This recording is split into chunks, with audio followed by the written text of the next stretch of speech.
পৰিষদৰ লগত ভাৰতীয় জনতা পাৰ্টি মিত্ৰতা নতুন নহয়, পুৰণি। এইটো নথকাৰ কোনো কথাই নাই, কাৰণ শেহতীয়াকৈ ৰাজ্যসভাৰ আসনখন অগপক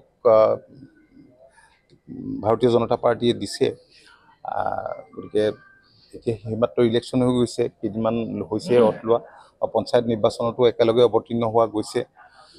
তথাপি বহুত কৰ্মী আমাৰ যিহেতু দুবাৰকৈ দলটো আমাৰ ক্ষমতাত থকা দল, কৰ্মীসকলৰ বহুত আশা থাকে, স্বাভিমানো থাকে।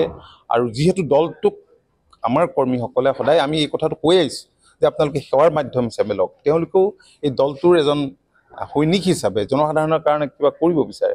গতিকে সেই সেৱাৰ সুযোগ তো স্বাভাৱিকতে ভাৰতীয় জনতা পাৰ্টিৰ পৰা দলৰ কৰ্মীবিলাকে বিচাৰিবই। আৰু এম এল এ সকলে এই ক্ষেত্ৰত গুৰুত্বপূৰ্ণ ভূমিকা আচলতে গ্ৰহণ কৰিব লাগে। আৰু মিত্ৰতাৰ ধৰ্মটো অগপয়ো পালন কৰিব লাগিব আৰু ভাৰতীয় জনতা পাৰ্টিও পালন কৰিব লাগিব।